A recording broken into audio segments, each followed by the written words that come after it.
Welcome. This is Astrology Insight Now, a weekly forecast program with astrology and other ways to help you make the most of your week and to heighten confidence for daily life.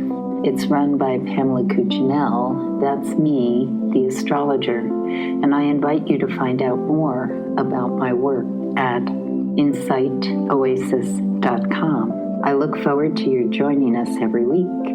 Please share with your friends, and here we go. Okay, we're in for a very interesting week. The planetary activity is subtle with certain shifts and things that are happening, but nonetheless, it's impactful. So let's talk about that. So we're opening up December 2nd, entering the last month of the year, which happened yesterday. And those of you who listen regularly or just are aware of where things are in the sky know that we had the new moon in the wee hours yesterday morning. The times I give are Eastern Standard Time, so you'll need to adjust if you're in another location on the planet. But this new moon has a lot of punch to it. It's in Sagittarius, which opens up always the holiday season, high octave partying, celebration, connections with family and friends, certainly. But in mind with what's been going on pretty much on the planet, well, it's never really stopped, but the increase of religious fervor that started to gain traction in the later part of the last century and then was gaining a lot of momentum over once we came into this century, Pluto and Sag, Pluto and Capricorn, and now this new moon has the moon in Sagittarius. So the emphasis is on making faith bigger, not just religious faith, but whatever it is you hope and dream for, expectations. It can be a bit of fervor, blindsided, narrow vision. Think about the archer and pulling back that bow in order to aim for the direction that it is goal-oriented towards. So the moon in Sagittarius and the new moon gathering energy, we're now in the waxing moon cycle, is often about where are you directed? Where is your focus? And this time of year, with many places on the planet, many faiths and religions, is very focused on a celebratory nature or gathering energy for the culmination or the expectation of whatever the goal is, whatever's ahead. I mean, for many of us, it may be putting in place plans for family events, friend events, things that you like to do this time of year.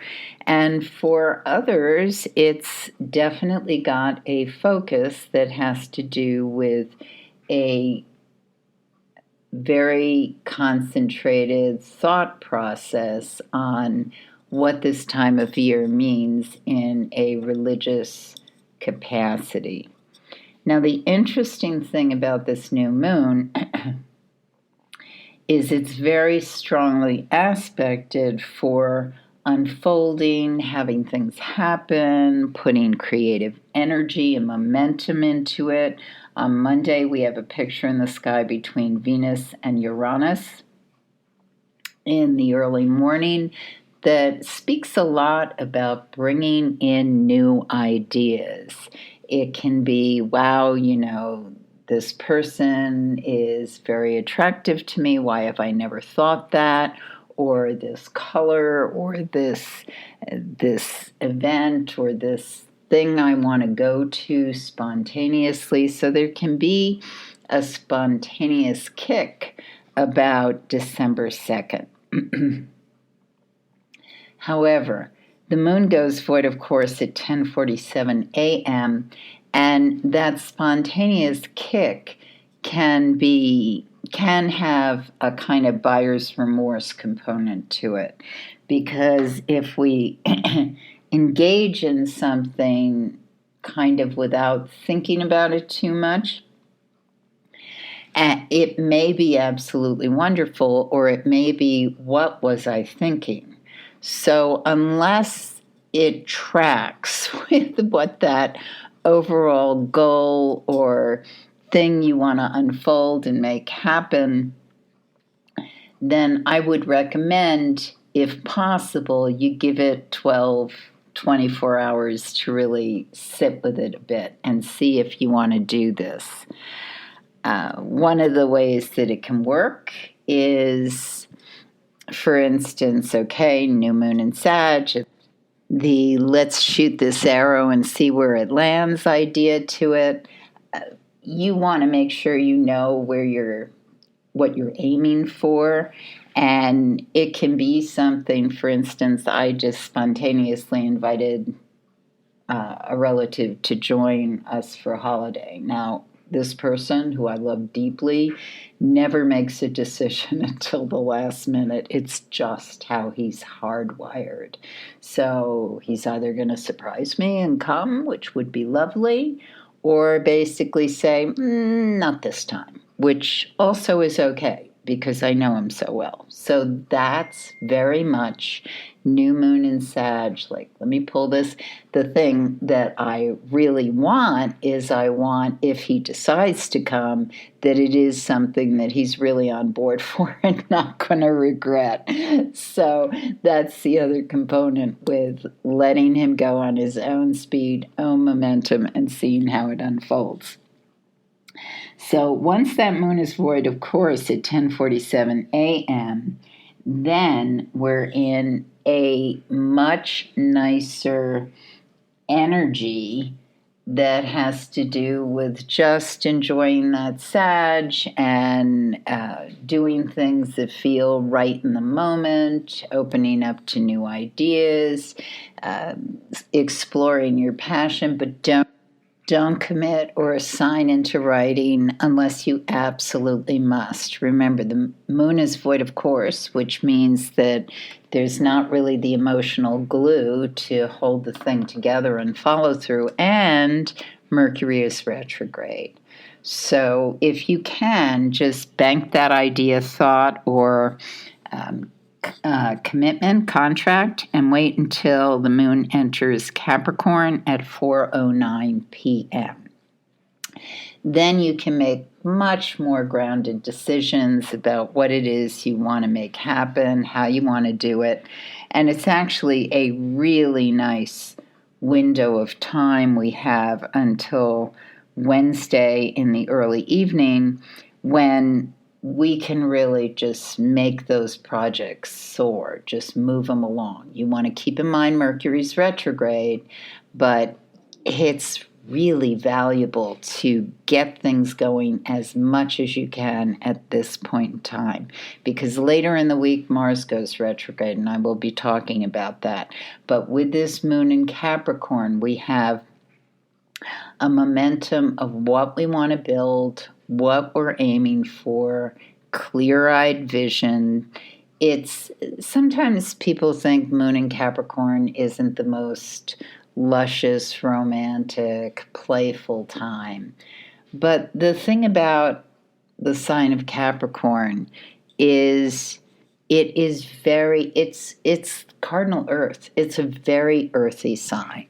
So when it's feeling good, when it's feeling like, okay, I've done what I needed to do, now I can sit back, enjoy, savor, and really appreciate what's around me or who's around me. But the energy of the moon in Capricorn does not want to have anything sort of hanging around that is, I really need to finish that. So it's really, really lovely to just focus on the stuff that needs to be done. So Monday evening, we can, in the late afternoon, early evening, do as much as we can to give ourselves some downtime. And then Tuesday, really great day for just following through, making things get into place, making those things happen, because the more focused we are at this point in time, waxing moon cycle, awareness of the Mercury retrograde, awareness that Mars is actually in its shadow now and it will be going into retrograde. This is a tremendous time to just be looking at the details, taking your time, making sure things are in place so that you've got that all nailed down before the next phase happens.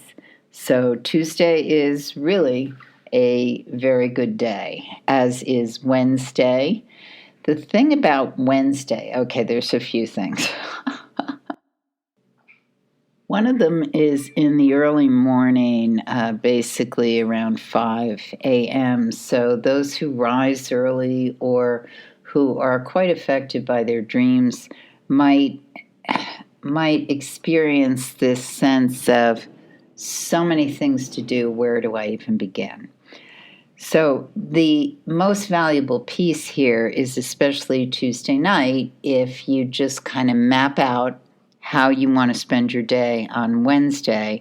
And then if you awaken or, come out of a dream and think, oh gosh, this has to happen, then see where you can schedule it in. But do not shift like the whole piece. And it may be that it makes more sense to address it another day. But whatever this is, if it came into consciousness and you're aware it has to be addressed, that's fine. But don't let it upset the whole plan, because it's basically the lesson here. It's a picture between Mercury and Jupiter in opposition. The lesson here is tailor down what you want to say, tailor down what you want to do. Yes, it's a bountiful world, not only with graces and lovely things, but also with distractions and challenges. So we are always more productive when we narrow down into priorities. And that's the useful part about the moon in Capricorn. It's assisting that narrowing down so you don't get derailed by this whispering or phone calls or texts or requests to get you off track. You want to stay on track, but whatever this new information, and it might be, it could be, let's say you're a writer or a creative person, you get this idea you just really want to act on. Once again, your priority list. That was the piece that's valuable to have mapped out the day before. So you decide, is this something I'm running with now, or can I jot it down and revisit it once I finish those things that must be done today? The other thing that happens is late morning, we have a picture in the sky between Sun and Saturn, a square. And some of us are born with this. And what it tends to do for especially people who have Sun-Saturn challenges in their horoscope, this can feel like, oh my God, it always falls on me. I forgot this. I'm not getting the support I need. So-and-so just bailed. How do I make this happen? Or I don't have the funds, I don't have the resources, I don't have the time. It's a transit, it's going to pass. So my recommendation is you look at what the supposed problem is, or for some of us, it can just be a real feeling of lack of support, lack of time, lack of money. And then we realize that, note it, and maybe it's a matter of, and this is always huge for people with strong Saturn, maybe it's a matter of saying no, a matter of saying, I'm sorry, I can't do that now, or I'd like to help, but I've got all these other things going on. And the Saturnine part can say, who do I call? How do I offer some sort of solution or idea, because I can't do it. A lot of times we need to know when we draw the line in the sand, how much we're willing to take. At least people with strong Saturn, strong Capricornian aspects. And this is a double whammy on this day. So when you know that's an Achilles heel of yours, you can anticipate it and plan strategy for it. If this doesn't sound like something that happens to you very often, you may be experiencing it by a transit. Saturn right now is in the sign of Pisces. So this could be something that's coming up for you as Saturn's moving through sign. If you're a Virgo, Pisces, Gemini, or Sagittarius, you may have that, why do I feel so overtaxed right now? And so when it's happening in the sky, it's intensifying for you this transit as well. And so you're going to be feeling this very strongly, whether or not you're born with it. And so the issue comes in to say to yourself, what can I reasonably do without feeling like pulled in all directions or overextended? And where do I set some boundaries or breaks? And you may have to do this for yourself. I mean, it may not be that somebody's knocking on the door or pulling on your shirt or asking you to do more. It might be you just have loaded up your plate so much that it's going to fall. So always, we call Saturn Lord Karma, the great taskmaster. Depending on the astrologer, they can think of it as a real bummer. Personally, I see Saturn as my teacher. And Saturn has taught me a lot of life lessons. I have very strongly aspected in my chart. And so I've had to learn how to work with that energy that's about creating boundaries and limitations. And its beauty is the tremendous discipline it can teach us, and pride in one's work. The perfectionist thing can get in your way, absolutely.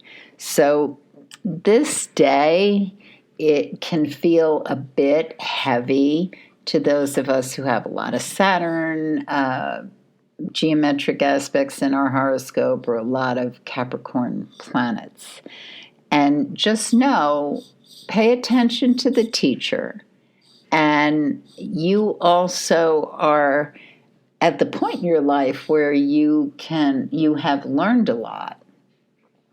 And so the student gets to also educate the teacher. So if you're feeling crushed or as though it's too punitive, then you adjust it. And it can be a tremendously empowering day when we pay attention to how we are creating borders and ways that we are buttressed so that we can carry out and fulfill what it is we want to make happen in this lunar cycle.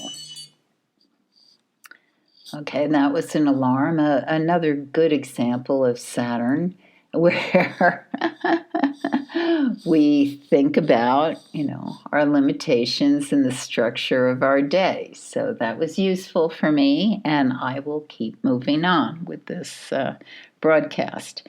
So the moon goes void of course at 6:34 p.m. on Wednesday the 4th. And it enters the sign of Aquarius, but not until 11:21 p.m.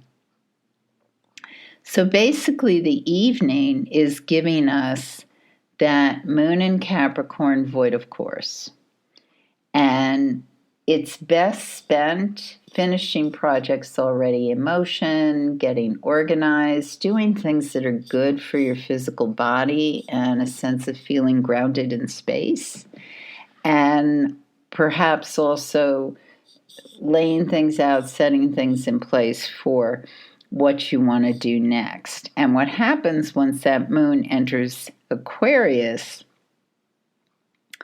is that very shortly after, it is in conjunction, in alignment with Pluto, which is now in Aquarius. So, for those of us who have planets in early degrees of Aquarius, Leo, Scorpio, or Taurus, this is the seed energy that's coming through. Pluto is so much about taking our power. The thing about Pluto, though, if you're going through a transit of it,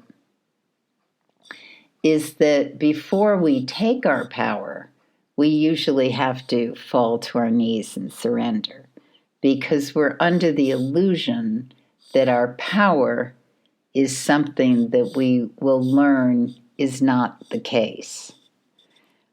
And this is the very humbling lesson of Pluto.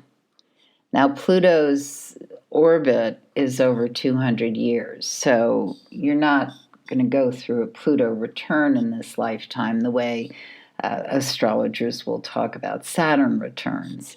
But you will most likely go through some point in time when it is square to a personal planet in your horoscope, or an angle, rising sign, midheaven, opposition, conjunction. And when that happens, that's our Plutonic lesson. And some of us learn it, and some of us resist like crazy. And then that was this awful thing that happened in our lives that we never want to talk about. And the reason I'm going on about this is because Pluto has moved into Aquarius, some of us are going to start feeling that shift very acutely. I mean, we're seeing it globally. We're seeing it in the news. We're seeing how things are shifting. You can read my blogs and website as I write and explore more about Pluto and Aquarius. But for now, when the moon is in Aquarius or any other fixed sign, Scorpio, Leo, Taurus, we are going to, at some point, encounter that Pluto reference, especially when it's in early degree of the sign, because we are getting energetically jogged by it. So this is happening close to midnight on the 4th, Wednesday, Eastern time zone. So you may or may not experience this in any way. It may come through in dreams. But then the next day into Friday, the moon is traveling in the sign of Aquarius. So it moves off that conjunction with Pluto. And I'm just kind of amused because Mercury retrograde, I don't know why I keep getting all these little bings on my phone that supposedly is focus, not supposed to be disturbed. I'll have to look at that later. But those are the Mercury retrograde things that happen. It's double check everything that's got to do with electronics. And it's also a wonderful time to deepen into your intuition. So Thursday overall looks to me like it can be a pretty productive day. The thing to look for is in the morning. As we get towards late morning, some tempers can be very short. There can be an impatience, a frustration that's running through certain people. So either get out of their way, or if that's you, monitor yourself. Make sure if you're moving quickly, getting impatient, even feeling a bit of anger, that you know where it's coming from and you pace it accordingly. Passion is great, direction is great, having the desire to move something is wonderful, but you also want to pay attention to where you are in space. Always critically important when we're experience that kind of fuel rush or chi rush that can happen to some of us depending on your personal horoscope on this day. December 6th, the moon is still in the sign of Aquarius. It doesn't go void, of course, until 7:01 p.m. Now, this day is kind of a magnification of what I was talking about yesterday, where you want to pay attention to where you are in space. Because some of us who've been feeling that kind of energy burst or increase in what it is we want to do or make happen, the impatience level can really rise. Now, this is compounded by a few things, and one of them that I will talk about a bit is that Mars is going retrograde. Mars goes retrograde at 6:33 p.m. Now, when Mars goes retrograde, I know a lot of people focus on Mercury retrograde, and there's certainly reasons to look at that. But when Mars goes retrograde, the planet that symbolizes how we assert ourselves, express anger, go forward, exercise what's going on with our libido, passion, that starts to retreat. And some of us are born with Mars in retrograde, so we're in our kind of like happy place over the next couple of months. Others can feel an increase of frustration or inability to make things pan out the way we intend. Mars is in Leo right now. It will go back into the sign of Cancer in early January, and then it does not go direct until late in the month in February. So this is a period of time when Mars is retrograde. Mercury is retrograde for about a few weeks. Mars is retrograde, well, we're talking a few months. So it's very different how it impacts us. And for people who have a lot of Aries in their horoscope or Scorpio in their horoscope or a strongly aspected Mars, you're going to feel the most discomfort with this particular transit. And if you know anyone who has those aspects, they will, like their frustration level will probably ramp up. Now, it's to be forewarned is forearmed. So if you know these things about yourself, just know this is not a high octane time for you. This is more a time to concentrate on things that you're going to want to put in motion come the spring of 2025. Think about how you can map things out, carefully go over strategy. It can be highly productive. It's not the time when you kind of pull up into high gear and all engines flaring. It's just not. It's asking for retreat. It's asking to reconsider and to plan strategy carefully. And when we do that, it can be highly effective. So the other piece, as I said, the moon void, of course, at 7:01 p.m., And so this evening, ideally, just talk to people, network, enjoy company, but avoid starting anything new. Moon enters Pisces 4:49 a.m. the morning of the 7th. The other thing that's going on this day is Neptune goes direct at 6:43 p.m., which will bring a lot of things to the surface that have to do with what the stretch and reach is about, with creativity, with spiritual pursuits, with connectivity, and it can be a very profound opening up to understanding intuition and your unconscious. So with the moon in Pisces this weekend, this looks like a delightful weekend to me for connecting to people, for doing meditation, creative work, dancing, music, and enjoy the richness of life with an amplified sense of love. You have been listening to Astrology Insight Now. Please share with your friends, and if you'd like to make a donation, you can do so at astrologyinsightnow.com. Have a stellar week, and we hope to see you next time.